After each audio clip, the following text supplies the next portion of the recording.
Hola oyentes de Radio Sefarad, volvemos a encontrarnos en Milim, la historia de las diásporas, y por supuesto volvemos a hacerlo con Alicia Benmergui. Hola Alicia, ¿qué tal? Hola, ¿qué tal, Jorge? ¿Cómo estás? Recordamos a todos los oyentes que esta historia y muchas más las pueden encontrar en la página web milimcultural.com.ar y que si lo desean pueden recibir cada 2 semanas un boletín en su correo electrónico gratuitamente, por supuesto, suscribiéndose en cultural@arnet.com.ar. También pueden encontrarlo en Facebook y en muchos sitios más. Pero ahora vamos a seguir en nuestra línea del tiempo, y hablando de líneas del tiempo vamos a tratar de situarnos en paralelo en unos mismos tiempos en todas las geografías posibles, porque la historia judía es mucho más complicada que la historia de cualquier país, porque estamos dispersos por todas partes, ¿no? Tal cual. Hablar de la historia de los judíos es una... A mí por eso me resulta muy interesante, por lo compleja que es. Pero no sé cómo enseñan ahí en los colegios españoles, en las escuelas. Pero esos cuentitos que nos contaban a nosotros, donde uno tenía que leer una historia muy simple y sencilla, por lo menos en cierta manera, no es para nada así. Y entonces me gustaría hablar de... Estamos en un momento dado, nosotros hablamos ya hace bastante tiempo sobre lo que fue la notable sociedad que fue la que se creó en el sur de España en el siglo X, y que duró hasta que llegaron los almorávides, creo que 2 siglos por lo menos, y que fue un momento notabilísimo, no solo de la historia de lo que ahora es España, sino de la historia del judaísmo y de la historia de Europa. Pero los judíos estaban también en otros lugares y también interactuaban entre sí, y también tenían problemas y tenían influencias, así como las tuvieron los judíos del Al-Ándalus en los lugares que vivían. Y eso es lo que quiero contar para que se entienda esta historia en toda su complejidad, profundidad, y también porque a mí me importa mucho señalar que los judíos estuvieron en todas partes, en todos los lugares donde se les dice a los judíos: ustedes no eran de ahí o no eran de aquí. Es lo más injusto que se puede decir. Tal vez acá en América, porque los primeros que estaban eran los indios y listo. Todos los demás llegamos de afuera. Somos todos, de alguna manera, recién llegados en distintas épocas. En Europa no es así. Y tampoco ni siquiera en Medio Oriente. Así que nosotros que trabajamos en historia vamos a tratar de contar por qué estamos explicando estas cosas. Bueno, yo lo que quiero contar, quiero hacer un pequeño repaso y remitirme, no tan lejos, pero bueno, a la época del imperio de Carlomagno, que es en el siglo IX, donde el Carlomagno, que va a ser el primer emperador, el más importante en lo que era el antiguo reino de los francos y de los germanos, recibe con benevolencia, en realidad no solo recibe, los judíos residían ahí, pero trata con benevolencia a los judíos porque los ve como un factor de progreso. Lo mismo pasa con las siguientes, con sus descendientes y con todos los que le sucedieron por cierto tiempo. Ahí los judíos se dedican, hay judíos importantes que se dedican, van a ser los judíos de la zona del Rin. Ahí va a haber importantes academias judaicas, universidades, universidades no parece como demasiado moderno el término. Hay mercaderes judíos y hay también artesanos y campesinos judíos en toda esa región. Lo que abarcaría también sería hasta la zona de lo que hoy conocemos como Alsacia, Alsacia y la Lorena también, como que son provincias francesas, pero que en aquella época formaban también parte de estos reinos. Y hay una cosa que a mí me interesa señalar, porque me parece bastante curiosa y sorprendente. Acá cuenta que mientras está en el siglo X, el emperador Otón tiene ahí un judío notable, que es de la ciudad de Lucca, en Italia, que lo permite su traslado a la ciudad de Mainz. No sé si Mainz la estoy pronunciando bien, en castellano el nombre es Maguncia, y es la familia Calonimus, con K. Y hay que pensar que generalmente se dice que todos los que son Caló y todos esos son descendientes de esa familia que tiene sus orígenes, o la que vemos por primera vez radicados en Italia, y que después se trasladan acá a lo que son imperios sacrorromanos germánicos. Y bueno, y entonces tenemos toda una historia de las ciudades que van a estar ahí a orillas del Rin. Son las ciudades de Maguncia, de Worms, de todas ellas muy importantes, y en ellas van a aparecer personalidades muy notables. La vez pasada habíamos hablado rápidamente, pero que merece tener su lugar en la historia para contraponerla a estas personalidades que también surgen en el Al-Ándalus, que muchas de ellas son brillantes, y el judaísmo en general.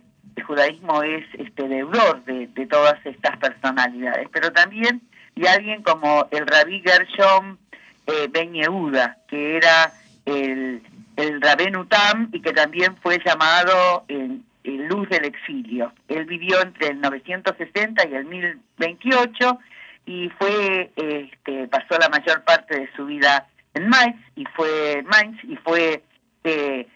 dirigió ahí una academia rabínica, lo que hoy en día sería una yeshiva, y fue el que promulgó la monogamia entre los judíos, a pesar de que los judíos de Oriente Medio no la practicaron, y tampoco los judíos sefardíes por bastante tiempo no atacaron y una vez yo dije que también él prohíbe, entre otras cosas, la lectura de la correspondencia ajena. No sé si te acordás que contamos esto, que a mí me pareció una cosa notable, que lo hace alguien que vive entre el 960 y el 1028. Y el que fue uno de sus discípulos fue el Rashi. Y el Rashi también es una figura notabilísima de la época, y es notable, es un judío que nace en lo que ahora es el norte de Francia. Lo voy a decir en castellano, no lo voy a francesar, porque no sé realmente si eso se pronuncia Troyes o en castellano se llama Troyes. Y él se va a Worms, y a Maguncia, Mainz, para estudiar en estas academias, y él estudia con el Rabí Nutam, con el Rabí Gershom. Y entonces es uno de sus discípulos, y él va a ser el comentarista oficial de la Biblia y el Talmud. Muchos de los textos elegidos con los que se trabaja ahora, los textos bíblicos, fueron elegidos por él. Y muchos lingüistas franceses utilizan sus comentarios, porque él los hizo también no solo en hebreo, sino que muchas de las cosas que él escribió, las escribió en el francés de su época. Al escribirlas en el francés de su época, lo que él hace, él aporta un valor, un tesoro invalorable de un caudal lingüístico ya desaparecido. Así que él en realidad es de un valor notable para el judaísmo, porque además con sus comentarios del Talmud, él impide, según dicen los especialistas, que el Talmud caiga en el olvido. Por otra parte, él perteneció a una familia de productores de vino, de gente que trabajaba en esto, y también su escritura es la que se conoce con el nombre de solitreo. Es una escritura que después va a seguir siendo utilizada por los judíos sefardíes. En toda esta historia del Rashi, hay quien dice, y es también notable, que cuando él muchas veces interpreta y comenta, lo hace como un hombre de la Edad Media. Entonces su punto de vista tiene que ver con pensamientos y creencias medievales, pero lo cierto que sus descendientes, familiares suyos, van a seguir siendo comentaristas, van a seguir trabajando con esto que él ha hecho, y con lo que se conoce son con los nombres son tosafistas, son los comentaristas sobre todo del Talmud, y se llaman tosafot, que son los que fueron vigentes y muy importantes entre los siglos XII y el XIII. esto es muy importante porque habla de otra forma de pensamiento, mucho,